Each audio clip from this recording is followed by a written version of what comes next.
Topic जो हम discuss कर रहे थे वो है नाइट्स एंड नेव्स। और ये हमने ऑलरेडी डिस्कस किया है कि नाइट क्या होता है और नेव क्या होता है। नाइट मीन्स कोई भी ऐसी चीज दैट ऑलवेज स्पीक्स ट्रू, और नेव मीन्स कोई भी ऐसी चीज दैट ऑलवेज स्पीक्स फॉल्स। और नाइट और नेव्स ये एक ऐसा कॉन्सेप्ट है जिसको हम प्रूव करते हैं by using different methodologies. Different techniques के थ्रू हम प्रूव करते हैं कि कौन नाइट सच्चा है या नेव सच्चा है, ठीक है। और उनमें एक तरीका प्रूव करने का है prove by contradiction. Prove by contradiction का मतलब है going in opposite to that of what is stated already. यानी जो लिखा हुआ है आप उसके ऑपोजिट जाओगे और उसके ऑपोजिट जाके आपने उसको सॉल्व आउट करना है। सो नाइट्स एंड नेव्स में एक चीज आपने हमेशा याद रखनी है कि नाइट ऑलवेज स्पीक्स ट्रू, जबकि knave always speaks false. Knight means everything a knight says is true. Knight जो भी बोलेगा वो हमेशा ट्रू होगा। और knave means whatever a knave says will be false. 2 + 2 = 4 अगर ये नाइट है तो ये ट्रू होगा।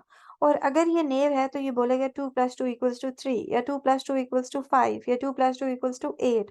दैट मीन्स कि ये नेव है।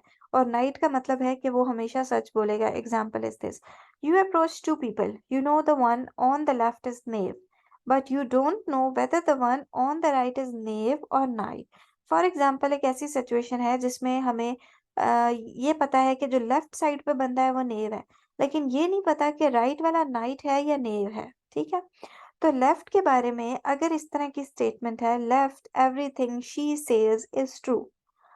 लेफ्ट जो कह रहा है वो ये कि जो भी लेफ्ट वाली साइड पे होगा वो ट्रू होगा, और राइट वाला एवरीथिंग आई से इज ट्रू। राइट वाला बंदा बोल रहा है कि मैं जो भी बोलूंगा मैं भी सही बोलूंगा, और लेफ्ट वाला बोल रहा है everything she says is true. अभी फॉर एग्जाम्पल मुझे ये डिटेक्ट करना है कि शी क्या है। Scenario is, I will explain it again. दो लोग हैं, लेफ्ट पे नेव है और ये मैं जानती हूँ, जबकि जो राइट पे है मुझे नहीं पता उसके बारे में कि वो नेव है या वो नाइट है। So there are two persons, एक है नाइट एक है नेव। मुझे ये पता है लेफ्ट वाला वो नेव है, राइट वाले के बारे में मुझे सोचना है वो नेव है या नाइट है। अभी लेफ्ट वाला ये बोल रहा है everything she says is true. Left पे नेव है, जो वो सपोज जो लेफ्ट पे है वो बोल रहा है everything she says is true. She says is true, she means the one that is on right, ठीक है। वो अपने बारे में नहीं बोल रहा। Everything she says is true यानी everything the right one says is true, ये लेफ्ट वाला बोल रहा है। लेफ्ट तो खुद ही झूठा है, हम कैसे लेफ्ट पे बिलीव कर लें, left is a naive already. जबकि राइट वाला बोल रहा है एवरीथिंग आई से इज ट्रू। राइट वाला ये बोल रहा है कि मैं जो कह रहा हूँ वो ट्रू है। अब हमें क्या पता कि शी से क्या मुराद है। शी वाला नाइव है, शी वाला शी वाला नाइट है, शी वाला नेव है, या कौन है वो। Could be either not enough information. क्या ये पॉसिबल है कि ये इंफॉर्मेशन ही इतनी ज्यादा नहीं है हम डिटेक्ट कर सकें कि वो नेव है या नाइट है। And can not be either situation is contradictory. Can not be either situation is contradictory. Situation जो है वो ऑपोजिट है जिसकी बेस पे हम डिटेक्ट नहीं कर सकते। तो देखते हैं हम इस तरह के प्रॉब्लम्स को कैसे सॉर्ट आउट करते हैं।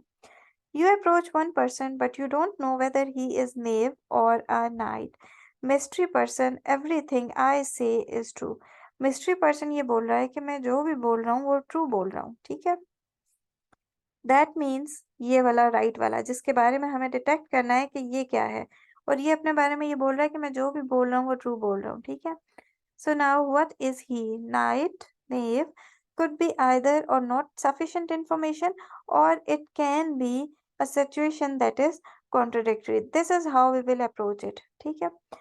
Mystery person से रहा है everything now.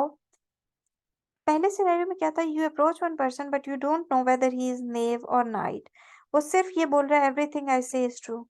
You approach one person, but you don't know whether she is knave or a knight. Mystery person. Everything I say is false. By using contradictory approach, हम ये कह रहे हैं कि everything I say is false. यहाँ पर क्या था? I say is true.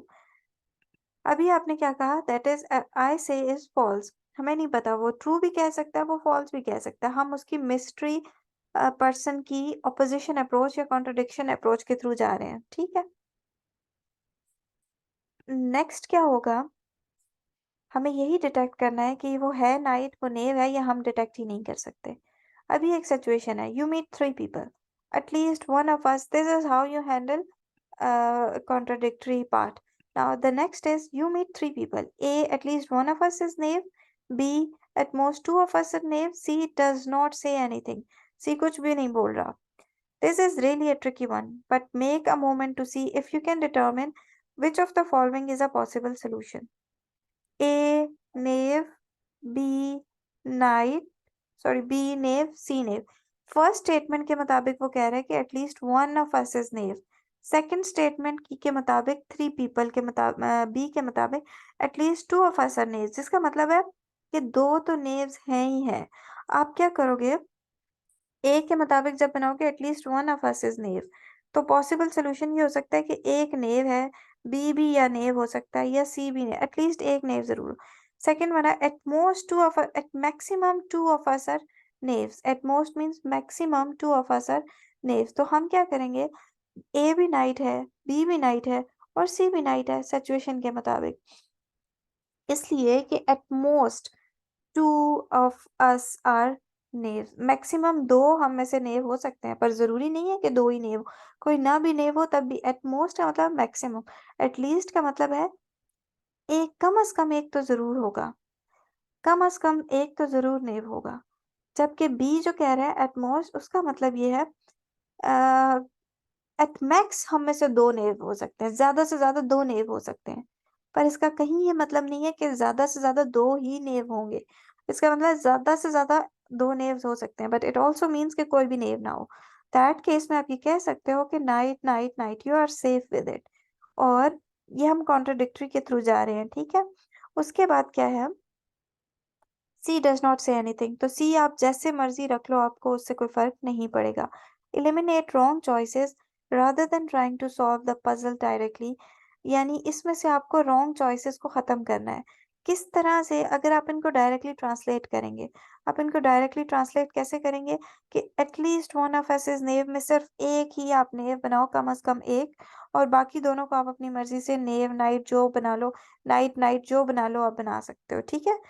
फिर बी जो बोल रहा है at most 2 of us are knaves, उसके अकॉर्डिंग रॉन्ग चॉइसेस को आपने कैसे फिक्स करना है. 2 जो है वो उनमें से नेव है, होंगे, हो सकते हैं, तो आपने बाकियों को फिक्स करना है उसके अकॉर्डिंग. और सी में आपको आइडिया है कि आप क्या चूज करना चाह रहे हो. प्रूफ बाय कॉन्ट्रडिक्शन में what do we do. Proof by contradiction के स्टेप्स हैं, assume what we you are proving. हम जो प्रूफ कर रहे हैं हम उसी को एज्यूम कर लेते हैं. प्लग इन डेफिनेशंस, हम उसके अंदर कुछ अपनी मर्जी से डेफिनेशंस डालते हैं, ठीक है. फिर उसके बाद हम कुछ उसको सॉल्व करने की अपने माइंड सेट के थ्रू सॉल्व करते हैं, लेकिन हम ये सॉल्व इस तरीके से करते हैं कि हम उनके ऑपोजिशन में चले जाते हैं. यानी जो स्टेटमेंट उन्होंने दी होती है या जो स्टेटमेंट हम प्रूफ करना चाह रहे होते हैं, उसके ऑपोजिशन में जाते हैं और उस चीज को प्रूफ कर देते हैं, ठीक है. तो ये कॉन्ट्रडिक्शन प्रूफ होता है. जो आपको गिवन है आप उसके ऑपोजिट जाएंगे और उसके थ्रू आप प्रूफ करेंगे. फर्स्ट में देखें, ए पार्ट में assume what you are proving, plug in definitions, do some work, show the opposite of what you are proving, a contradiction. जो भी आपने प्रूफ करना है उसके ऑपोजिट वाली चीज को आप प्रूफ कर लें. That is how you solve by contradiction. Next is assume the opposite of what you are proving. जो हमने प्रूफ करना है हम शुरू में ही उसके ऑपोजिट अजम्पशन कर लेते हैं, ठीक है. फिर हम डेफिनेशंस अप्लाई करते हैं और फिर कुछ एक्स्ट्रा काम करते हैं और फिर देखते हैं कि ऑपोजिट ऑफ द अजम्पशन क्या बन रहा है, ठीक है. यानी एक सोल्यूशन ये है कि हमने जो प्रूफ करना है हम उसी को प्रूफ करें, और प्रूफ करते हुए उसके बाद हम क्या करें कि जो ऑपोजिट हम प्रूफ कर रहे हैं उसकी सिचुएशन ऑपोजिट शो कर दें. सेकंड केस में हम फर्स्ट स्टेप में ही जो हम प्रूफ कर रहे हैं उसका ऑपोजिट हम एज्यूम कर लें, ठीक है. यानी मेन इंपॉर्टेंट चीज इन दोनों स्टेप्स में ये है कि जो हम प्रूफ करना चाह रहे हैं फर्स्ट स्टेप में हम उसी को एज्यूम कर लें, या सेकंड पार्ट में हम क्या करते हैं, हम जो एज्यूम कर रहे हैं वो उसका ऑपोजिट एज्यूम करें और एंड पे कहें उसका ऑपोजिट फॉल्स प्रूफ हो गया. इसलिए जो ओरिजिनल कंडीशन है, आपको थोड़ा बहुत थ्योरम्स का याद आ रहा होगा, जैसे हम मैथमेटिकल मॉडलिंग थ्योरम्स में करते थे एफएससी में, उसमें भी हम यही करते थे, जो गिवन होता था उसी को प्रूफ कर लेते, उसी को एज्यूम कर लेते थे और फिर उसके अकॉर्डिंग कुछ ऑपोजिट प्रूफ करके हम कह देते थे भाई ये प्रूव हो गया. दूसरे स्टेप में हम क्या करते थे कि जो हमने प्रूफ करना होता था हम उसके ऑपोजिट चलते थे, एज्यूम करते हुए कि ये है तो सपोज अगर ये नहीं है तो क्या होगा, और फिर हम एक प्रूफ की तरफ जाते थे. थर्ड में assume the opposite of what you are proving. Plug in definitions, do some work, show the opposite of same fact you already showed. जो आपने ऑलरेडी अज्यूम किया था उसी का ऑपोजिट आप दोबारा बता दें और कहीं ये जस्टिफाइड नहीं है। देखो मैं ये आसान अल्फाज में ए का नेगेशन इज नेगेशन ऑफ ए, ठीक है। उसमें क्या होगा, नेगेशन ऑफ ए में आप कॉन्ट्राडिक्टरी ले रहे हो ए का, ठीक है। और आपने नेगेशन ऑफ ए का रिजल्ट ए से कंपेयर किया तो डिफरेंट है, लेकिन जब आप उस पर दोबारा नेगेशन लगा दोगे ना तो ओरिजिनल आ जाएगा।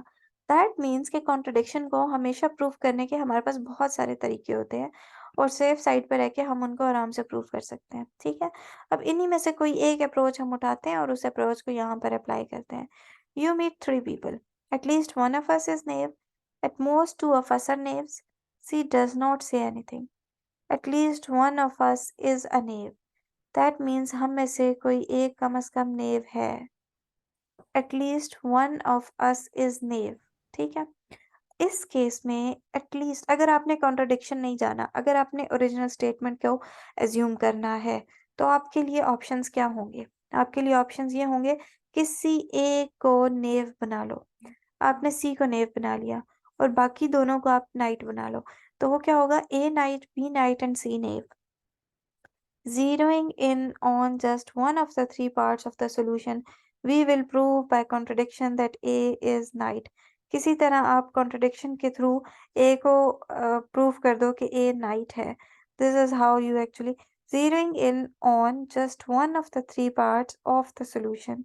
We will prove by contradiction that A is knight.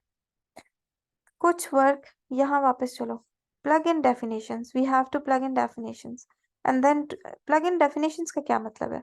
Plug in definitions का सिर्फ ये मतलब है कि जो नाइट है वो हमेशा सच ही बोलेगा और जो नेव है वो हमेशा झूठ ही बोलेगा। हम ये डेफिनेशन किसी तरह से अप्लाई करें और फिर उसके अकॉर्डिंग इसको सॉल्व करें। अभी नाइट इज ऑलवेज ट्रू, अभी इसमें प्लग इन डेफिनेशन कैसी होगी? फर्स्ट स्टेप में तो हमने एजम्पशन कर ली है कि ये ए, ये बी, ये सी है। सेकंड स्टेप में we have to plug in definition. Plug in definition में का मतलब ये है कि ए नाइट है तो जो जो ए बोल रहा है वो सच है। दैट मीन्स अगर मैं ये कह रही हूँ ए नाइट है तो फिर ए ये बोल रहा है कि at least one of us is knave, तो ये सच बोलेगा। ये है प्लग इन डेफिनेशन करने का मतलब। This is how actually you add on certain definition. उसके बाद इसी चीज को थोड़ा सा अलग तरीके से, at least one of us is knave, ठीक है। At most two of us is are knaves according to B and C does not say anything. By contradiction हम ये प्रूव कर रहे हैं कि अज्यूम ए इज अ नेव, ठीक है। आपने पहले अज्यूम क्या किया कि ए इज नाइट, कॉन्ट्रडिक्शन में ऑटोमेटिकली आप इसको ऑपोजिट कर दोगे और कहोगे ए इज नेव, ठीक है। यानी अगर आपने फर्स्ट स्टेप में कॉन्ट्रडिक्शन अप्लाई करना है तो उसका सिंपली मतलब ये है कि ए अगर नाइट है तो आप कह दो कि भाई A is knave to contradict that means कि आप ऑटोमेटिकली उसके ऊपर कॉन्ट्रडिक्शन कर रहे हो। ये बड़ी इंटरेस्टिंग एग्जाम्पल है, इसको आप देखें थोड़ा सा आगे, एक स्टेप आगे है ताकि आपको पता चले आप रूल्स कैसे अप्लाई कर रहे हो। इसमें क्या है, A is a knight, by contradiction हम ये कहेंगे कि A अगर नाइट पहले हो गया, अब बाय कॉन्ट्रडिक्शन आएगा assume that A is a knave, obviously night का कॉन्ट्रडिक्शन नेव होगा। then what A says is false, that means ये अब आपने डेफिनेशन इसके अंदर ऐड की है कि